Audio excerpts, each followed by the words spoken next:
Okay, so welcome back to part 2 of the recording. And so what I'm going to do here is continue with example 2. Just going to do a little bit of erasing here so I can clearly see the letters.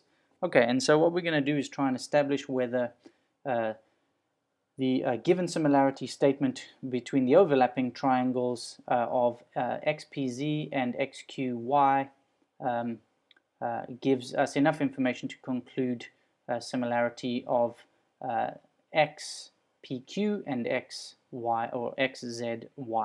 Okay, so what I'm going to do is first of all, hopefully you can see in this case that we're going to have a reflexive angle x in all four pairs of triangles, but also in the two whether we that we are trying to see whether or not they are in fact similar to each other.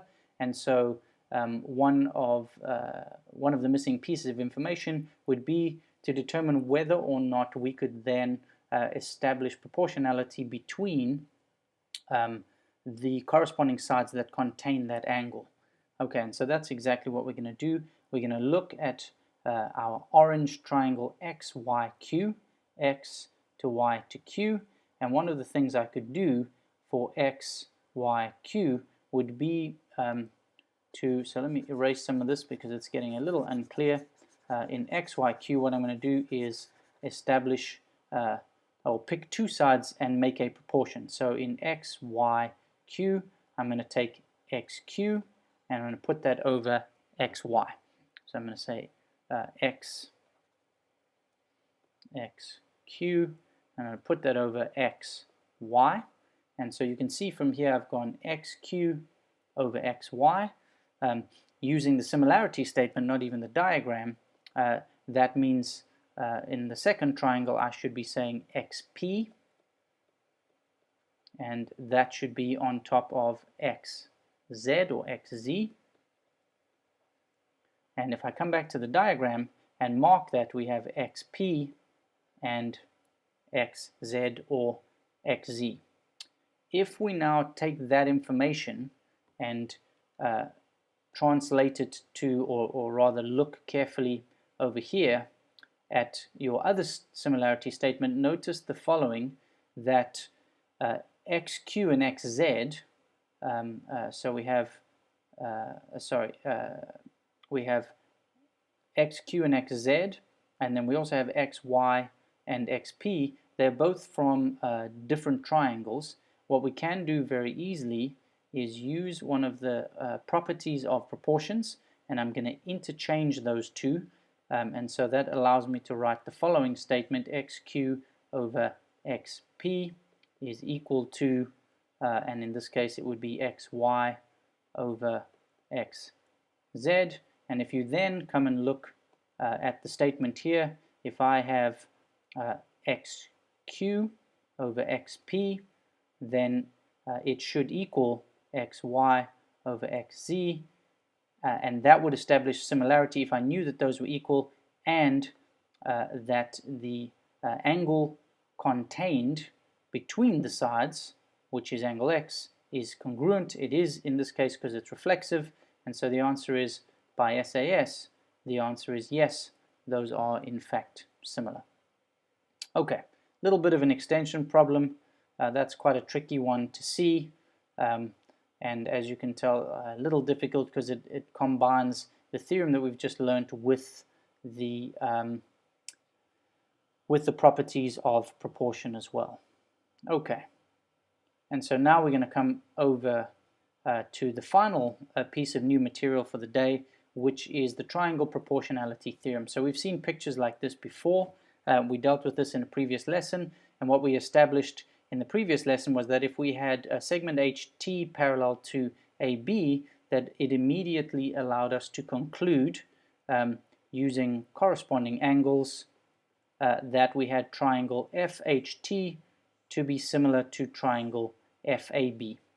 Now, what's a little bit different about this particular theorem is that it's essentially taking that situation and extending it to include the piece HA and TB, which as you can see from the diagram are not sides of either of the two triangles. It's a piece of the side of the larger triangle and isn't a side at all of the smaller triangle.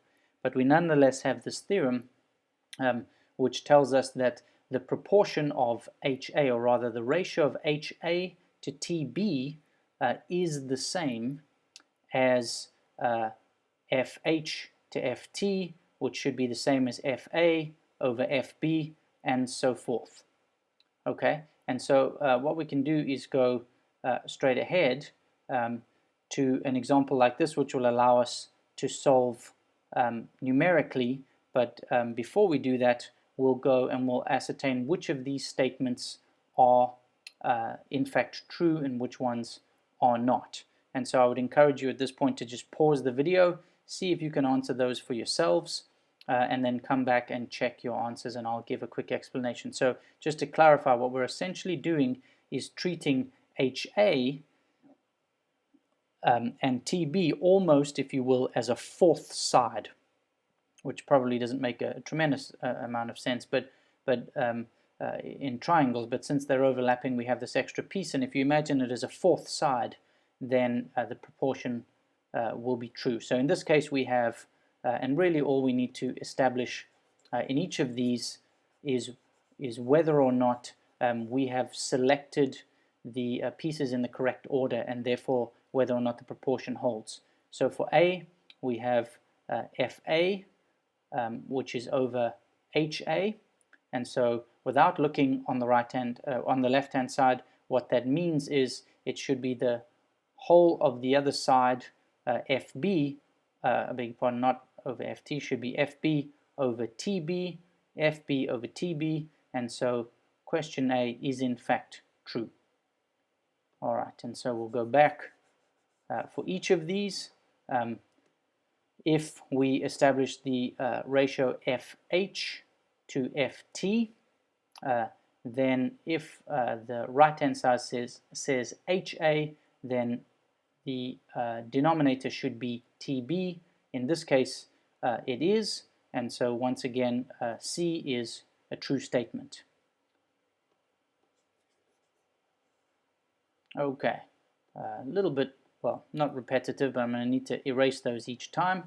FH to AB, FH, this time over AB, and so we have to be a little bit cautious here. Immediately what we've got is a non-corresponding side. AB, of course, will correspond to HT, so we're hoping that HT is going to show up at some point, and so we have FH over AB, we then have AH and FT, and in this case the answer is that those are not congruent to each other.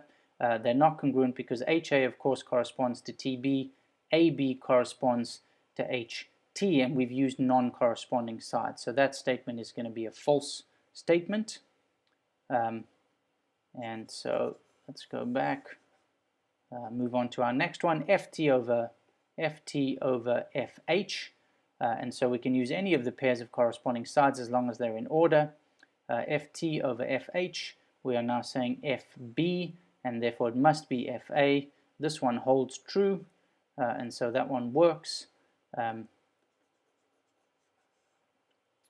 Back over here, FA to FH, so FA over FH, those two sides do correspond to each other. On the other side, we must therefore have, in this case we have FT to FB, and we need to be a little bit careful here because you'll notice we started with the side of the large triangle over the side of the smaller triangle. Therefore on the right hand side we should start with the side of the large triangle over the side of the small, and so in this case we do not have a proportion. Those two values are not equal to each other, okay, because we have large over small, and on the right hand side we have small over large, and of course mathematically that's not going to translate. Okay, and then the very last one, FA over FB, then we have AH over TB, and those are in the correct order, and so that one does in fact hold, and we have a fourth true statement. Okay, and now we're essentially going to take those and use them to solve for the missing variables in number 5 in the next few minutes, hopefully, so I don't run out of time here. Okay, and so we're going to solve the fact that we have our two parallels guarantees a similarity of triangles, but also brings into play our triangle proportionality theorem. And again, just to clarify, H and T are not necessarily the midpoints, or clearly not the midpoints of the sides of the triangle, and this is therefore not the mid-segment triangle theorem. HT is not half of the length of AB. That is a separate theorem because we are missing a condition for that. Okay, so what I'm going to do is my first unknown is x. X, of course, corresponds to 24, and so one of the ways we could do this would be to say 8 over x from the small triangle. Those are two sides from the small triangle. The corresponding sides in the larger triangle would be the entire side, which in this case is going to be 8 plus 12, which is 20, the entire corresponding side, and that's going to be over 24. And we can simplify that quickly just to make our lives a little bit easier. That simplifies to 5 over 6, and now we're going to solve for x. So 6 eighths are 48 on the left, 5x on the right, divide through by 5, and we're going to have x equal to 9.6, or some fraction variation thereof. Alright, and then we come back, we're looking for y this time. As you can see, y corresponds to 12, and so in the triangle proportionality theorem, and so we can establish the proportion 10 over 8 is equal to y over 12, and that's not the only variation. Of course, we had several of the other options. We could have done 10 over y is equal to 8 over 12 would have been another option, and several others. And so we'll solve for y over here. Again, make our lives a little bit easier by simplifying first. Cross multiply by the 12. Y is equal to 12 times 5, which is 60. 60 divided by 4, and we get our answer of 15. And that concludes the second video.